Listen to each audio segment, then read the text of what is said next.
Good morning बच्चों।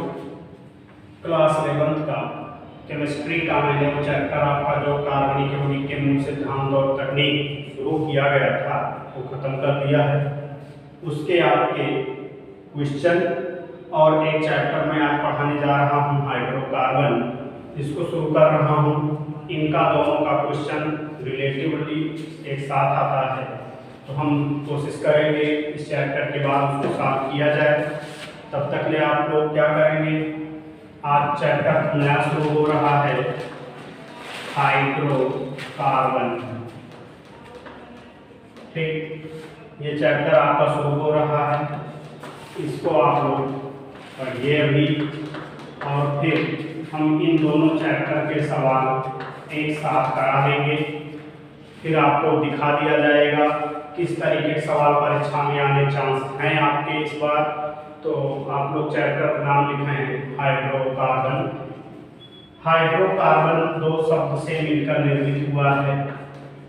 एक शब्द है हाइड्रा और एक है कार्बन। तो हाइड्रा वर्ड आया है हाइड्रोजन से और ये तो कार्बन है। इसका मतलब केवल कार्बन और हाइड्रोजन से मिलकर बने यौगिक को हाइड्रोकार्बन कहते हैं। देखो, कंपाउंड यौगिकों की तीन कैटेगरी है, इसको पहले आप एक बार समझ लीजिए। एक है इनऑर्गेनिक कंपाउंड और सेकंड है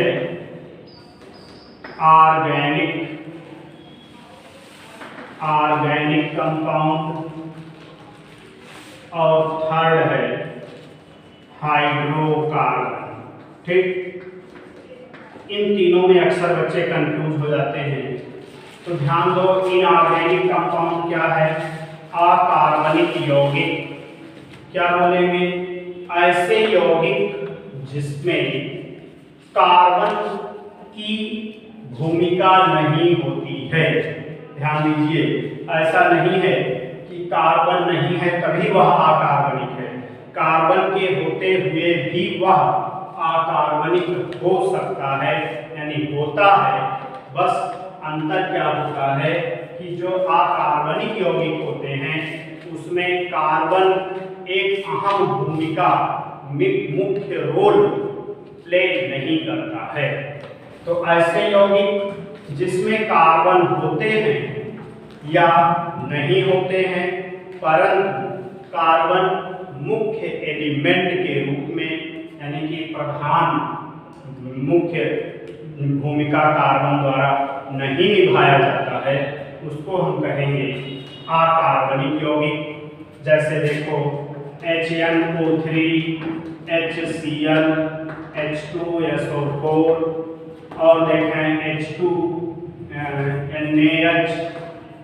NaHCO3, Na2CO3, ये सब में आप कार्बन देख रहे हैं। पुराने शुरू के तीन एसिड हैं, नहीं दिख रहे हैं, इसमें कार्बन नहीं है, लेकिन इसमें कार्बन है बट ये कार्बनिक नहीं है, क्योंकि वहां पर प्रधानता सोडियम प्रमाण की है, सोडियम मेटल की है। सोडियम मेटल इनऑर्गेनिक एलिमेंट है। ठीक, ऐसे सेम उल्टा कर दीजिए, ऑर्गेनिक में क्या होगा? ऐसे यौगिक जिसमें कार्बन परमाणु मुख्य समूह के रूप में होता है, यानी कि यौगिक में कार्बन मुख्य भूमिका अदा करती है, उसको हम कहेंगे कार्बनिक यौगिक। कार्बनिक यौगिक जैसे देखें NH2CO, NH2 फार्मूला है यूरिया का। हमने आपको जैव शक्ति सिद्धांत जो चैप्टर खत्म हुआ उसमें बताया था कि वैज्ञानिक होलर ने सबसे पहला कार्बनिक यौगिक जो कि प्रयोगशाला में बना था वो था यूरिया। वैज्ञानिक होलर द्वारा ये निर्मित किया गया था, जो कि वैज्ञानिक जे बर्जीलियस ने जैव शक्ति सिद्धांत दिया था, वही बर्जीलियस के शिष्य थे होलर ने उस सिद्धांत को यूरिया का फॉर्मेशन करके गलत सिद्ध कर दिया था।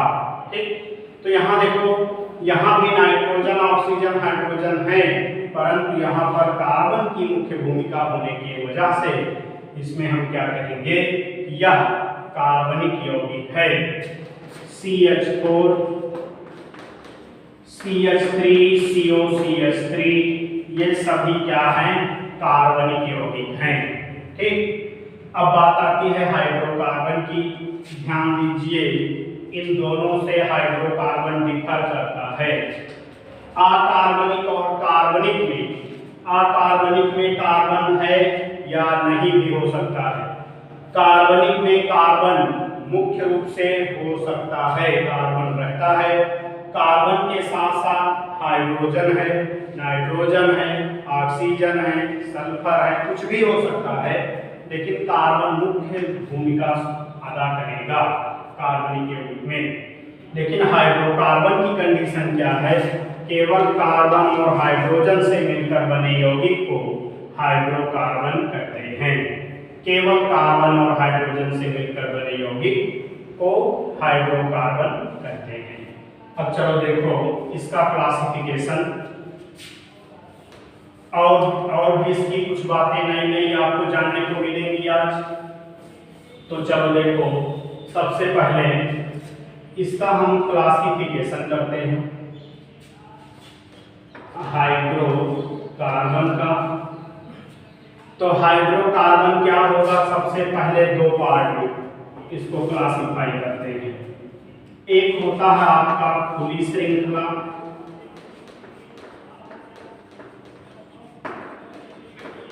ओपन चेन,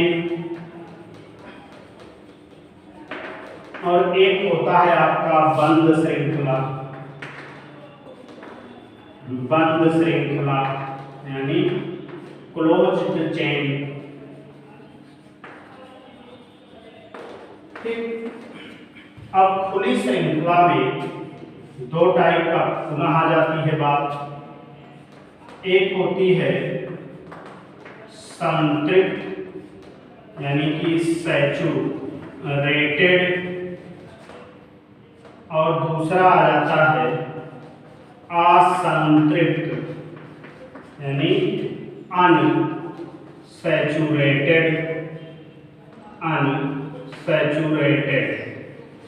जब अनसैचुरेटेड होती है बात तो दो बातें आ जाती हैं।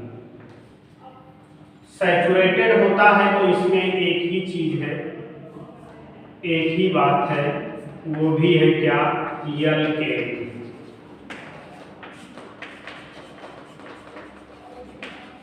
लेकिन अनसैचुरेटेड कंडीशन में दो बातें हैं, एक है एल्कीन और दूसरा है एल्काइन।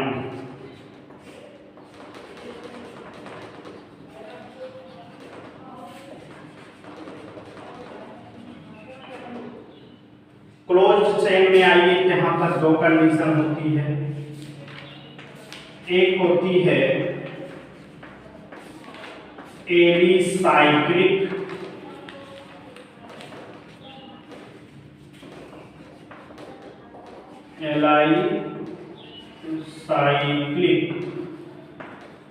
और दूसरा होता है एरोमेटिक।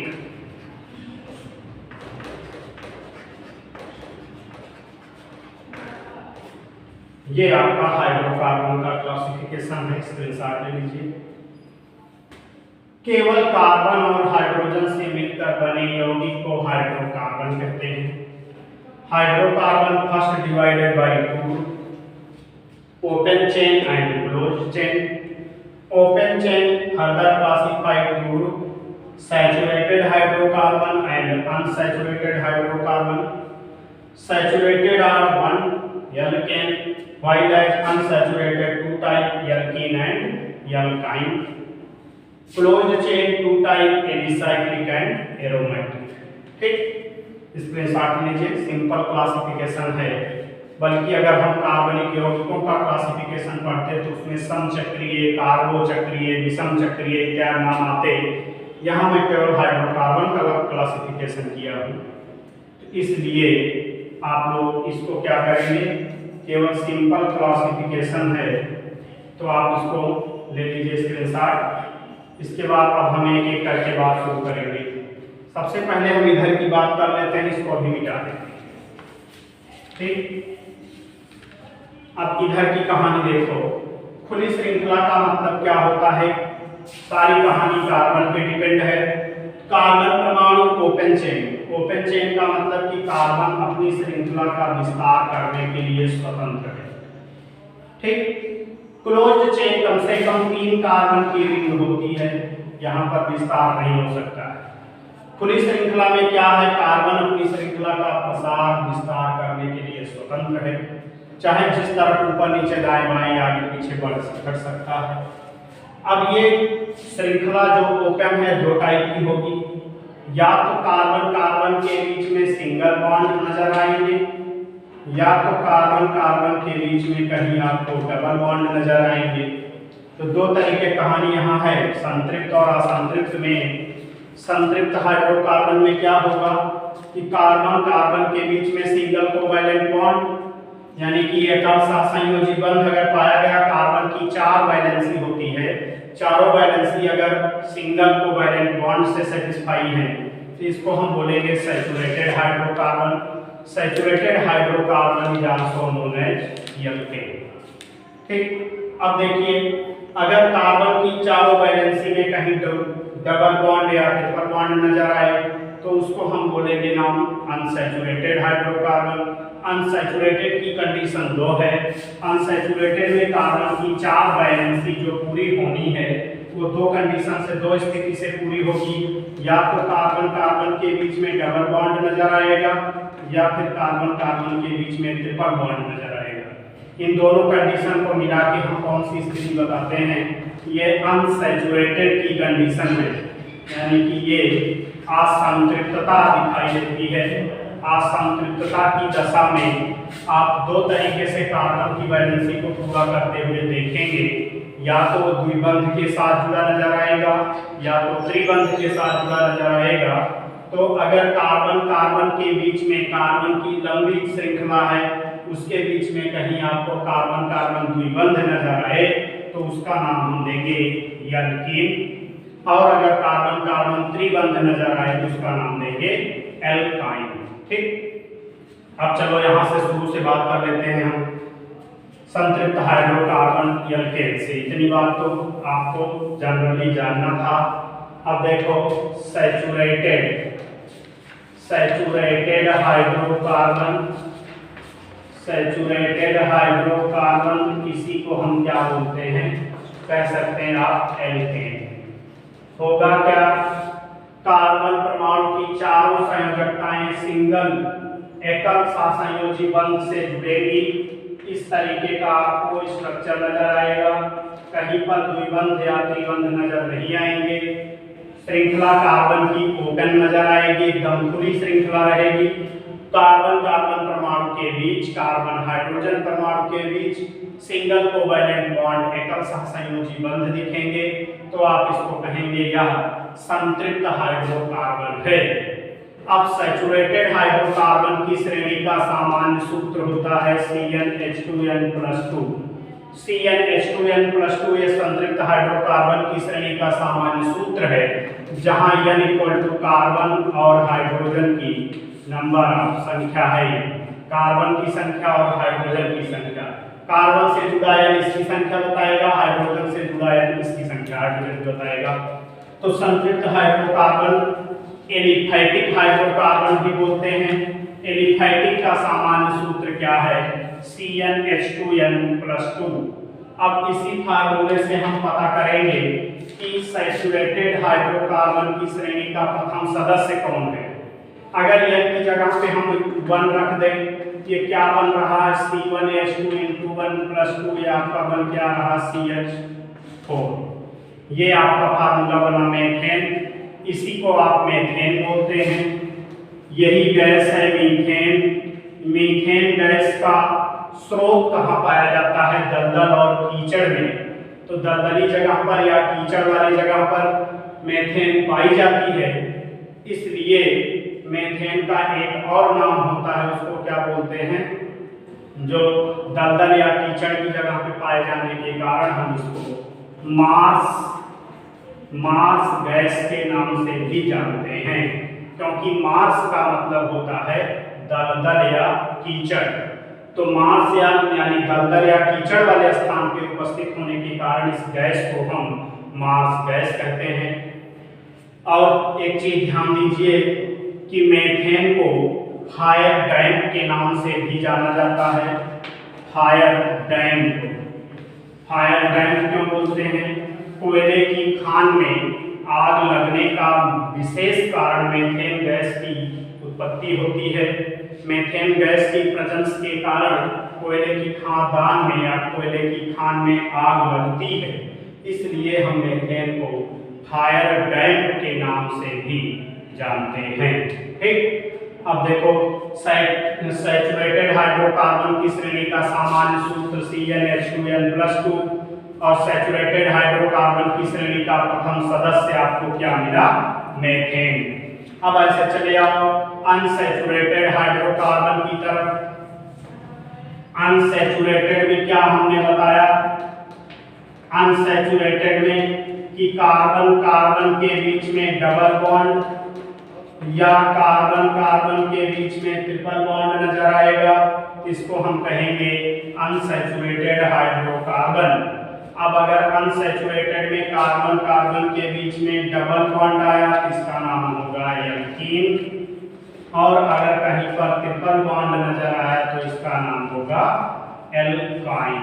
ठीक, एल्कीन श्रेणी का सामान्य सूत्र होता है CnH2n और एल्काइन श्रेणी का सामान्य सूत्र होता है CnH2n-2। ठीक, अब अगर यहाँ पर हम n=1 रखें तो हमको मिलेगा CH2। और CH2 क्या है? ये कार्बीन है, ये हाईली रिएक्टिव होती है, अनस्टेबल होती है, इसलिए इसका डाइमर बन जाता है। तो ये फार्मूला अगर n=2 रखते हैं तो ये बनता है C2H4। ये है, इसका नाम है एथाइलीन। एथाइलीन, ये इथाइलीन नाम का कंपाउंड है C2H4। और यहाँ पर अगर हम n=1 रखते हैं तो CH बनता है, अनस्टेबल है, इसलिए n=2 रखिए, यहाँ पर C2H2 बनेगा, इसका नाम है एसिटाइलीन। ठीक, अब यहाँ वाली कहानी कुछ और जान लो। एल्केन जो हमने कहा, इसी एल्केन को एक नाम और देते हैं पैराफिन। एल्केन का एक नाम और है पैराफिन। पैराफिन किस लिए नाम पड़ता है? पैराफिन का अर्थ होता है लो रिएक्टिव। लो रिएक्टिव यानी कि लेस, कम क्रियाशीलता होने के कारण हम इसको पैराफिन के नाम से भी जानते हैं। जबकि यहाँ चले आओ एल्कीन। एल्कीन का एक नाम होता है ओलिफिन। ओलिफिन क्यों बोलते हैं? क्योंकि एल्कीन जो होती है वो आयल लाइक लिक्विड, तेल जैसा द्रव होने के कारण हम एल्कीन को ओलिफिन भी बोलते हैं। बाकी एल्काइन को एसिटाइलिन बोलते हैं। एल्काइन का पहला सदस्य एसिटिलीन है तो आप इसको एसिटाइलिन भी बोलते हैं, एसिटिलीन भी बोल सकते हैं। लेकिन एल्कीन को हम ओलिफिन के नाम से जानते हैं। ओलिफिन नाम इसलिए पड़ा क्योंकि एल्कीन क्या होती है? तेल जैसा गाढ़ा द्रव होती है। ठीक, तो इतनी कहानी थी आपकी इधर की, जो कि खुली श्रृंखला की बात थी। अब ऐसे चले जाइए उस तरफ जो कि बंद श्रृंखला की बात है। तो बंद श्रृंखला में क्या होता है? बंद श्रृंखला में कार्बन कार्बन के बीच में साइक्लाइजेशन हो जाएगा, चक्रीयकरण हो जाएगी। तो आपको मालूम है कि एक साइकिल के बनने में कम से कम 3 कार्बन होने मस्ट हैं।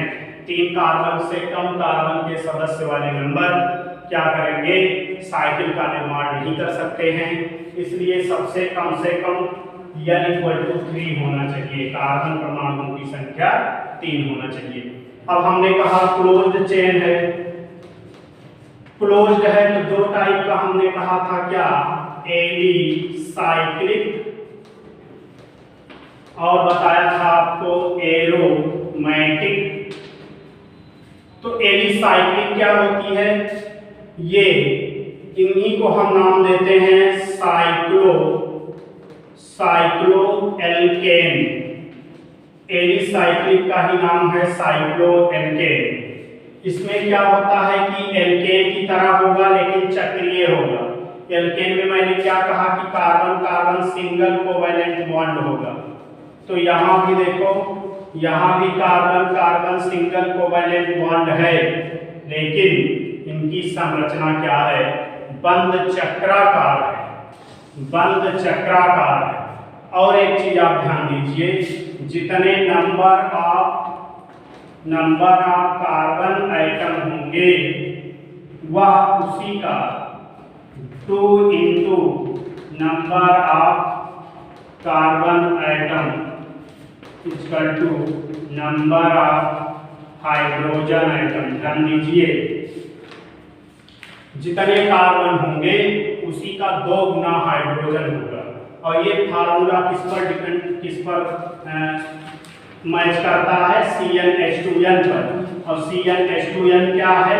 एल्कीन है। तो एल्कीन के सूत्र का पालन कर रहा है। ये देखो 4 कार्बन 8 हाइड्रोजन, एल्कीन के सूत्र का पालन कर रहा है।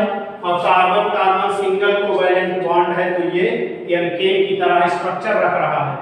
इसका क्या मतलब है कि ये यौगिक चक्रीय होते हैं, एल्केन से लगभग गुणों में समानता रखते हैं, लेकिन इनके सूत्र और एल्कीन के सूत्र लगभग मतलब सेम होते हैं, समान होते हैं। बस एल्कीन की प्रॉपर्टी नहीं देता है, ये एल्केन के जैसा लक्षण दिखता है, एल्केन जैसा गुण रखता है, लेकिन चक्राकार बंद साइक्लिक स्ट्रक्चर में पाया जाता है। एरोमेटिक एग्जांपल में देखो, एक किसका एग्जांपल बना है? 4 कार्बन है तो ब्यूटेन चक्रीय है, तो साइक्लोब्यूटेन नाम देंगे इसका। ऐसे 3 कार्बन वाला साइक्लोप्रोपेन, ऐसे 5 कार्बन वाला साइक्लोपेंटेन, 6 कार्बन वाला साइक्लोहेक्सेन, ऐसे नाम देंगे इसमें। एरोमेटिक क्या होगा? एरोमेटिक श्रेणी का सदस्य होता है बेंजीन। बेंजीन या बेंजीन के डेरिवेटिव यौगिक जो भी होंगे वो सभी आएंगे एरोमेटिक की श्रेणी में। आपको एलिसाइक्लिक का कंपाउंड नहीं पढ़ना है सिलेबस में, इसकी केवल बेसिक थेसिस आपको जो बताया मैंने वही जानना है। एरोमेटिक में आपको बेंजीन पढ़ना है और एक कंपाउंड है टॉलुइन। हो सकता है नए सिलेबस में हटाए हो, अगर नहीं हटा होगा तो ये 2 कंपाउंड आपके सिलेबस में इस चैप्टर पढ़ाए जाते हैं, बेंजीन और टॉलुइन। जबकि आपको एलिफैटिक वाला जो खुली श्रृंखला की बात थी वहां पर आपको पढ़ाया जाएगा एल्केन, एल्कीन और एल्काइन, ये तीनों आपको पढ़ाए जाएंगे। यानी कि इसमें आप बनाना सीखेंगे, एल्केन बनाने की विधि, भौतिक गुण रासायनिक गुण उपयोग, एल्कीन बनाने की विधि, भौतिक गुण रासायनिक गुण उपयोग, एल्काइन बनाने की विधि, भौतिक गुण रासायनिक गुण उपयोग। ऐसे ही एरोमेटिक में बेंजीन और टॉलुइन बनाने की विधि, इनकी फिजिकल केमिकल प्रॉपर्टी और इनका यूज, इतना इस चैप्टर में आपको पढ़ना है। तो हमने इस चैप्टर की आज इंट्रोडक्शन के बारे में, इस चैप्टर के बारे में हमने कुछ इंट्रोडक्शन दिया आपको, तो इसलिए कुछ हमने परिचित करा दिया इस चैप्टर से आपको। आप लोग 11th में हैं, हाई स्कूल से 11th के लिए आप आए हुए हैं। हाई स्कूल में भी हाइड्रोकार्बन चैप्टर कुछ थोड़ा बहुत था उसका पार्ट, तो आप पढ़े हुए जरूर होंगे। एक बार रिवाइज कर लीजिए आप विधिवत, फिर हम इसके विषय में बता दिए क्या कैसा है। अगले नेक्स्ट टर्म में हम इस चैप्टर को शुरू करेंगे, जिसमें आपको प्रिपरेशन बताई जाएगी एल्केन की, एलिफैटिक की प्रिपरेशन प्रॉपर्टी यूज, फिर आप एरोमेटिक की प्रिपरेशन प्रॉपर्टी यूज पढ़ेंगे। तो अभी तक आप लोग इतना कंठस्थ करें, तो ध्यान दीजिए, रिवीजन करिए, दिक्कत होगी बताएंगे। धन्यवाद।